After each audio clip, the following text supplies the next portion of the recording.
الحمد لله وصلى الله على نبينا محمد وعلى آله وسلم أما بعد فنبدأ إن شاء الله نكمل إن شاء الله الاسم والفعل والحرف. Donc on revient à ces trois mots où chaque ces trois catégories de mots, et il n'y en a que trois, je le répète, catégories en arabe, en langue arabe, c'est le ism. D'accord. Excusez-moi. Alors, le ism et le fi'l et le harf. On a déjà vu ça. Al-kalimatu thalathat aqsam. Donc, le mot en langue arabe est de trois sortes. Le ism, le fi'l, le harf. Donc, le nom, le verbe, le harf, on peut dire la lettre, mais c'est pas, il n'est pas il n'est pas construit que d'une seule lettre, sauf certains. Al-ism, kalimatun tadullu ala ma'nan mujarrad an zaman. C'est un mot qui indique un sens, d'accord, qui indique un sens et qui est dénué de temps. Si je dis, il y a les exemples qui viennent après. Par exemple, al-kitab, c'est un ism, ça désigne une chose, ça a un sens, kitab, ça a un sens. C'est quoi? C'est un livre. En français, on dit un livre. Khalid, il n'y a pas de temps. Si jamais je dis al-kitab, ça n'indique pas un temps, passé, présent ou futur. Seulement a un sens. Khalid, c'est le nom d'une personne. Donc ça indique le nom d'une personne, mais ça n'indique pas un temps. Asadoun, un lion, ça indique quelque chose, un animal ici. Mais il n'y a pas de temps. Mecca, Meccatu, maintenant mais la surf.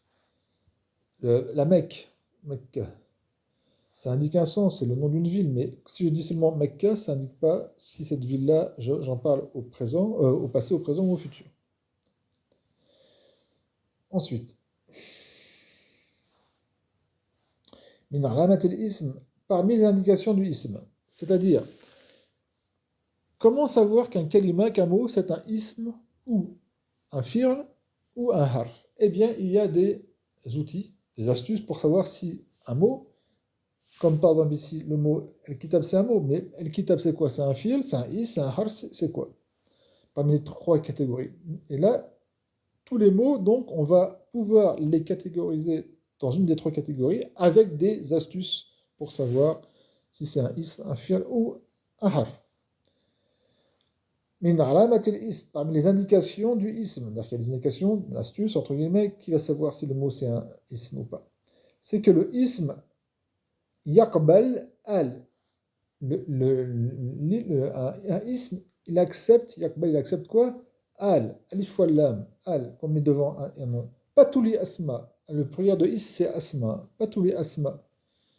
Mais beaucoup acceptent le al, alif wal lam.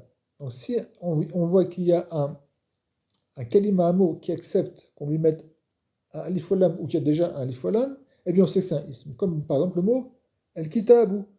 Kitabun. Kitabun, c'est un livre. Si je mets alif wal lam, al-kitabu. Donc je sais que c'est un ism parce qu'il accepte le alif wal lam. Wa tanwin.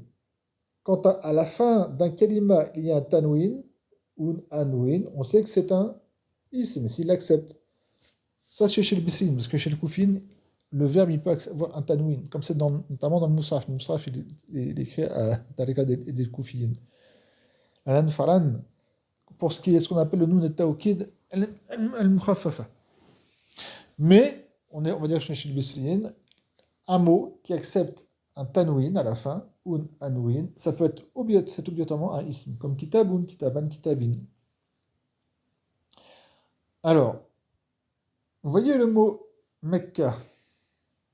Est-ce que je peux dire al-Mecca? Je ne peux pas dire. Est-ce que je peux dire Mekkatoun? Je ne peux pas dire. Donc, comment je sais que c'est un ism? Il y a d'autres astuces, il y a d'autres indications, ralamat. Parmi celles-ci, c'est il peut être majrour. Est-ce que je peux dire Marartu bi Mekkata? Je suis passé par Mecca. Oui, parce que Mecca ici, il est majrour.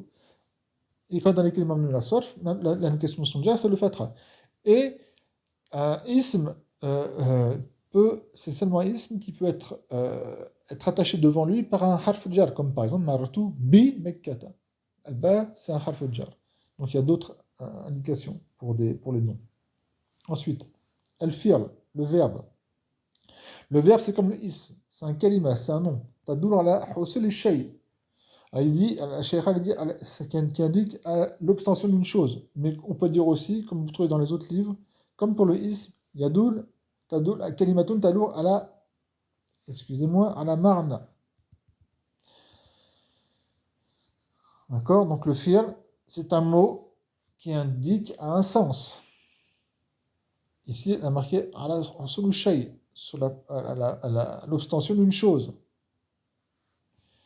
Alors, elle aurait dit, comme généralement on dit à la marnan, comme pour le is, ça aurait été entre guillemets un petit peu mieux pour pas compliquer. Sauf qu'à la différence du ism, le fi'l, en plus d'indiquer un marnan, un sens, il indique aussi dans un temps, contrairement au ism.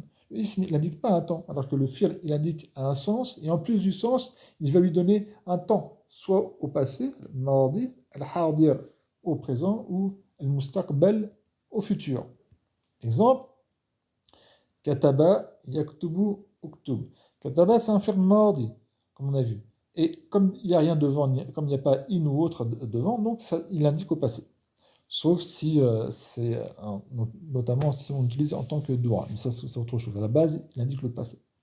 Si je dis par exemple, kataba Zaidoun, Zaid a écrit, cette phrase-là, c'est pas une phrase de doua, il n'y a pas in qui est devant et tout ça. Donc, ça, ça l'indique bien au passé. Il indique un sens. C'est quoi le sens? C'est al-kitab. Kitab, qui est le masdar.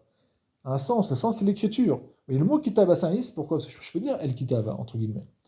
Et donc, le mot kataba, il indique un sens, comme le ism. Mais seulement à la différence du ism, en plus du sens, il indique un temps. Ici, c'est le temps du passé. Yaktubu, le temps du présent. Si je dis yaktubu, c'est un point ici, Zaid, si je considère que Zaid écrit maintenant, d'accord? Le verbe yaktubu, il indique un sens, comme kataba, qui est al-kitab, l'écriture, et un temps qui est, en plus, il indique un temps qui est, ici, le hadir. Donc, kitaba, c'est un ism. Je peux dire al-kitab, une écriture. Al-kitab, l'écriture, c'est un ism. Si j'ai en plus du temps, je rajoute un temps, du sens qui est le kitab, d'accord, le fait d'écrire, je rajoute un temps, il va se transformer à kataba ou yaktubu, par exemple. Uktub, à savoir pareil que le verbe yaktubu, il n'indique pas toujours au présent. Ça, c'est la base. Vous allez voir. Yaktubu. Là, c'est au présent. Yaktubu, par exemple, Zaid. Zaid écrit. Si je mets l'âme devant, hop, l'âme. Déjà, il est plus marfou, il devient majdoum avec sakoun. Ça fait lam yaktub Zaid. Et là, le temps, il est plus au présent, c'est plus le hadir, c'est le passé. Ce qui ça veut dire, Zaid n'a pas écrit. On a vu ça, le lam, rappelez-vous. Hein. C'est un harf jazm, hop, le sukoun. Ou un nafi, la négation. Ou un kolb. Kolb est du bouleversement, du renversement. C'est-à-dire qu'il a renversé le temps du présent au temps du passé. Donc le verbe yaktub, ici, n'indique plus comment dirais-je, le présent, mais le passé. Hop, yaktub, vous allez voir. Et est-ce qu'il indique le futur sans indiquer le présent? Oui. Si je mets l'an devant, ça fait lan yaktuba avec un fatra, parce que lan, et c'est un harf nasb, et nafi ou istiqbal. Ça veut dire que Zaid n'écrira pas, je ne parle pas dans ce moment, n'écrira pas. Peut-être qu'il écrit en ce moment Zaid, mais dans le futur, il n'écrira pas. Alors que si je dis ma yaktubu Zaid, c'est-à-dire que maintenant, sachez-le que ma c'est la négation et c'est le seulement pour le présent, maintenant. Et, petite astuce, hop, et là, yaktubu Zaid, c'est maintenant et le futur proche. C'est-à-dire que Zaid, si je dis la yaktubu Zaid, c'est-à-dire que Zaid n'écrit pas. Au moment où je parle et aussi voire dans les minutes qui suivent. Un futur très proche. Et suivant le contexte, il peut dire le présent et un futur, voire même lointain. Ça, c'est suivant ton contexte. Donc, ce que je voulais dire, c'est que le mot et le verbe mudari', il peut, à la base, il indique le présent, mais il peut indiquer le passé et le futur, suivant, déjà, si on lui met l'âme ou l'âne devant, ou autre chose. Hein. Oktub, qui est le fi'l amr. Oktub, astaghfirullah. Oktub, qui est un verbe impératif. Alors, le verbe impératif, il indique à un sens, voilà, hasun shay, comme dit la chère, à un sens, à un temps, mais le verbe impératif, il indique aussi une chose en plus, qui est talab, la demande. Donc, le verbe faire le am, il indique trois choses. Le verbe madi, il indique deux choses, un sens et un temps. Le fi'l mudarir, il indique deux choses, un sens et un temps, d'accord. Le fi'l am, il indique à trois choses, un sens et un temps, comme pour le fi'l mudarir et le fi'l madi, mais il indique aussi une chose, talab, la demande. Parce que quand je dis oktub, c'est-à-dire que je demande à ce que la personne, il écrit, oktub. Oktub, ça veut dire écrit. Donc le sens, c'est toujours ekitaba. Le temps, c'est le mustaqbal, c'est pas le présent. Quand je dis une personne écrit, c'est le futur. Parce qu'il ne peut pas savoir au moment même. Ça. Donc, une fois que j'ai fini de parler, c'est là une fois que j'ai fini, c'est pas octobre qui va faire. Donc, c'est le mustaqbal. Et ça indique une chose en plus qui est talab, la demande. Il y a une demande d'écriture. Alors, voilà. Parmi les indications du verbe, c'est-à-dire quand il y a un mot, on ne sait pas si c'est un fi'l, un ism ou un harf, il y a aussi pareil des indications, des astuces pour savoir. Il accepte le mot code, et code c'est un harf. Code c'est un harf, c'est pas un ism, c'est pas un fi'l, c'est un harf, code. Parce que pourquoi? Et comment on reconnaît un harf? Un harf, on le reconnaît parce que c'est un kalima qui n'accepte aucune indication du ism et aucune indication du fi'l. Donc quand on a un kalima et on lui trouve aucune indication et aucune astuce pour savoir si c'est un ism ou un fi'l, et ben on sait par déduction que c'est un harf. Code c'est un harf. Donc quand code est devant un kalima, devant un mot, on sait que le mot qui vient après c'est un fi'l, parce que code ne vient toujours avant un fi'l. Donc quand je dis code qama, certes il s'est mis debout, eh bien, il a plusieurs sens suivant. Si c'est un fi'l au passé, à la base, c'est la chose, elle s'est passée, elle s'est concrétisée. C'est aussi une chose qu'on est sûr, certain, qui va se produire comme une chose qui est proche. Par exemple, le muaddin, quand il va faire les kamas, il va dire qad qamat as-salah, qad qamat as-salah, qad qamat as-salatu.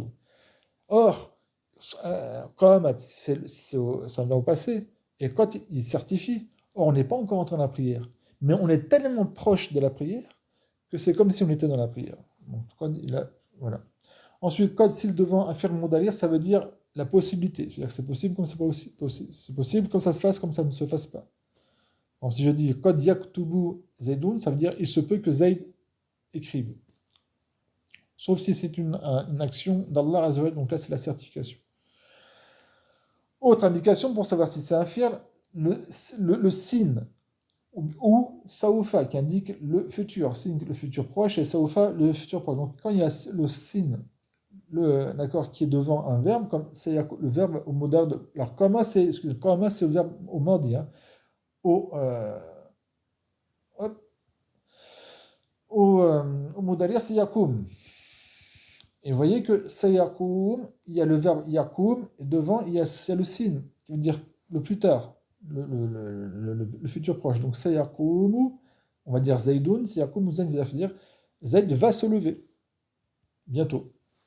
Et saoufa, comme je dis, ça c'est pour le futur lointain. Donc saoufa yakoum, zaïdoun par exemple, donc zaïd se lèvera plus tard. Autre indication, alors le code c'est devant un fi'l madi et devant un fi'l mudarir, même si la shara n'a pas mis d'exemple pour le fi'l mudarir. Le sin et le saoufa c'est seulement devant un fi'l mudarir.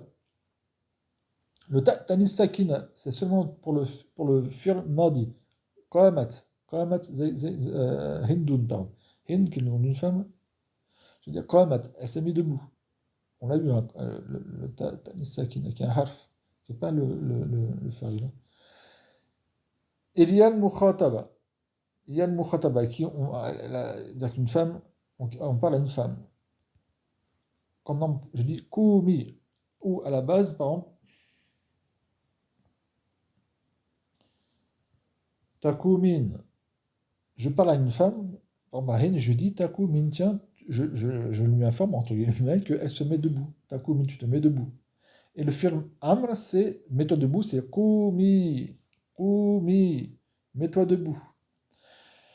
Vous voyez que ici, le firme Amr, le code ne peut pas rentrer sur le firme Amr. Il peut s'entrer, parce que le code rentre sur un firme Madi ou Moudaria, mais pas Amr. Le Sin et le Saofa ne rentrent que sur le Moudaria. Ils ne rentrent pas dans le Madi ni dans le Amr.